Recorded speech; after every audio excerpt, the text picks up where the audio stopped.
안녕하세요, 티타늄보입니다. 스카이엑스 스튜디오에서 신작이 나왔습니다. 테카맨 블레이드에 이은 두 번째 제품, 바로 테카맨 이블입니다. 원작은 타츠노코 프로덕션에서 제작한 일본 애니메이션이고요. 1992년부터 93년까지 우주의 기사 테카맨 블레이드라는 제목으로 테레비 도쿄에서 방영했습니다.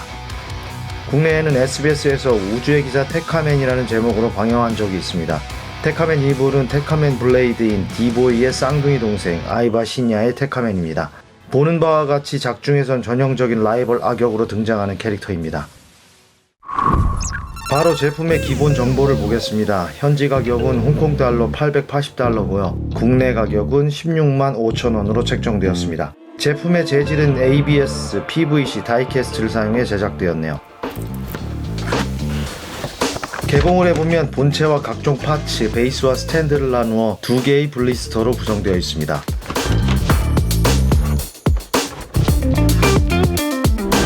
전고를 보겠습니다. 헤드까지 약 190mm입니다. 기존 6인치 피규어들 스케일에 맞춘 느낌이 듭니다. 무게를 재보겠습니다. 약 353g입니다. 손에 들어보면 크기에 비해 상당히 무거운 느낌입니다. 주요 관절은 모두 합금인 것으로 보이고요. 작지만 무거운 느낌의 첫인상이 아주 괜찮았습니다. 다만 디자인의 특성상 굉장히 날카로운 부분이 많아서 만지다가 다칠 수도 있고요. 무엇보다 파손 위험이 높기 때문에 조심하셔야 할 것 같습니다. 색감을 보면 메탈릭 실버와 블랙, 레드의 조합으로 나는 악당이다 라고 외치는 느낌의 컬러 베리에이션입니다. 도색은 대부분 유광으로 아주 깔끔하게 처리되었고요. 가끔씩 보이는 클리어 파츠가 고급감을 더해주고 있습니다. 그리고 사이 볼테카 발사구가 보이는데 이곳은 LED 기능을 지원합니다. 가슴 쪽 좌우 커버를 벗기면 LED 모듈이 드러나는데 이곳에 각각 LR521 배터리 2개를 삽입하면 됩니다. 다만 이 샘플은 배터리가 들어있지만 기존 스카이엑스 스튜디오 제품들을 봤을 때 동봉되지 않을 가능성이 큽니다. 그래서 미리 준비해 놓는 게 좋을 것 같네요. 모듈에 있는 버튼을 누르면 발광을 합니다. 모듈 자체에서 나오는 광량은 밝지만 클리어 파츠를 통해 투과되면서 약간 약해진 느낌이 듭니다. 다음은 옵션 파츠를 살펴보겠습니다. 먼저 테카맨 이블의 변신 크리스탈입니다. 전체가 붉은색 클리어 재질로 만들어져 있고 초회 한정으로만 동봉되는 옵션입니다. 다음은 테카맨 이블의 무기 테크 랜서입니다. 테카맨 블레이드도 이런 무기를 소유하고 있지만 이블의 디자인이 훨씬 잔혹하고 날카로워 보입니다. 원작에서는 전면 칼날이 사출 가능하고 에너지 케이블을 사용해 채찍처럼 사용하기도 하지만 그건 재현되어 있진 않습니다. 다음은 테크랜서가 양쪽으로 쪼개진 파츠가 따로 들어있습니다. 가운데 자석을 붙이면 풍차 모양의 디자인을 만들 수가 있는데 원작에서는 부메랑처럼 사용하기도 합니다. 그리고 양 어깨 장갑인 람숄더와 랜서 조합으로 양손에 장비할 수 있습니다. 원작에서는 근접전에 활용되는 특수 장비입니다. 그리고 베이스와 스탠드가 들어가 있습니다. 기존 스카이엑스 스튜디오 제품에서 들어있던 같은 스타일의 베이스와 스탠드이지만 이 자바라식 스탠드는 소체 크기에 맞게 기존 제품보다 약간 작게 만들어져 있습니다. 사실 이 디자인이 자립이 되긴 하는데 뭔가 불안한 부분이 있고 원작에서 워낙 공중 액션이 많기 때문에 이 스탠드를 활용하면 훨씬 멋진 포징을 제안할 수 있습니다. 스카이엑스 스튜디오는 늘 데미지 파츠를 동봉해줍니다. 역시 이 제품도 데미지 파츠가 들어있습니다. 자석을 이용해서 장착이 쉬운 편이고요. 모두 붙여주면 원작에서 보여준 처절한 모습을 쉽게 재현할 수 있습니다. 그리고 다양한 손 파츠가 들어있습니다. 기본 주먹손, 무기를 잡는 손, 편손 등 총 6종류가 제공됩니다.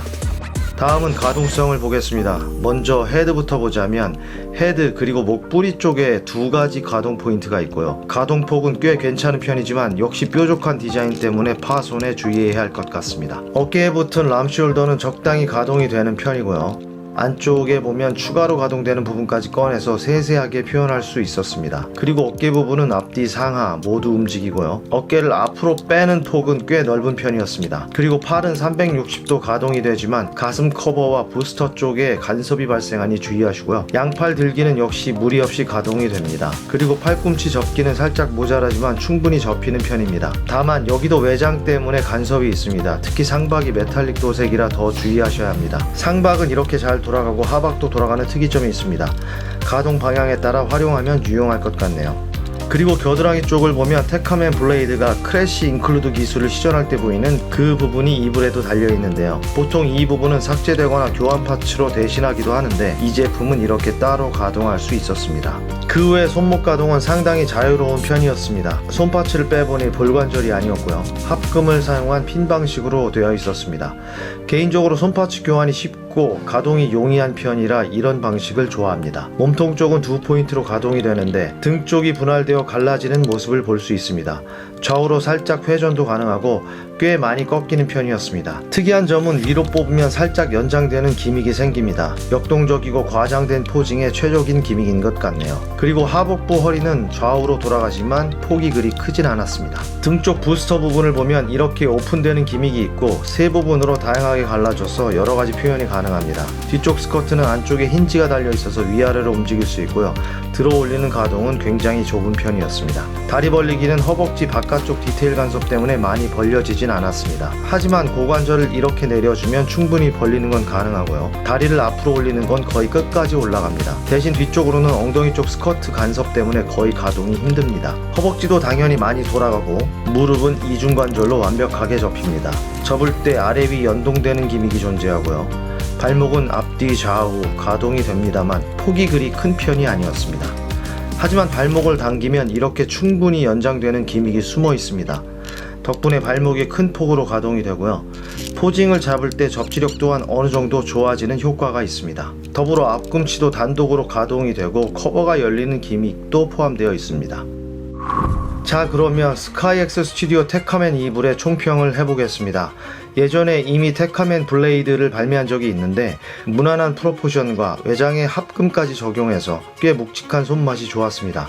그러나 소위 말하는 후두둑 현상이 굉장히 빈번해서 문제가 꽤 보이는 제품이었습니다. 하지만 이번에 나온 테카맨 이불의 전체적인 만듦새는 예전 제품보다 훨씬 안정적이었고 완성도가 높았습니다. 무엇보다 손에 들고 있을 때 적당한 무게감이 꽤 훌륭했고요. 그리고 원작에서 나왔던 기믹들을 거의 빠짐없이 재현해준 부분도 좋았습니다. 단점을 좀 얘기하자면 역시 여기저기 뾰족한 디자인 때문에 파손율이 높아 만질 때 매우 조심할 수밖에 없는 문제점이 있었습니다. 물론 태생적으로 유니크한 디자인 때문이겠죠. 그리고 프로포션 부분인데요. 상체가 하체에 비해 약간 더 큰 느낌이 있습니다. 물론 어깨 외장의 크기가 큰 부분도 있겠지만 허벅지 같은 곳이라도 약간 두껍게 만들었으면 어땠을까 하는 생각이 듭니다. 지금까지 스카이엑스 스튜디오 테카맨 이불을 정리해봤는데요. 앞으로 블래스터화되는 제품들이 줄줄이 출시 예정입니다.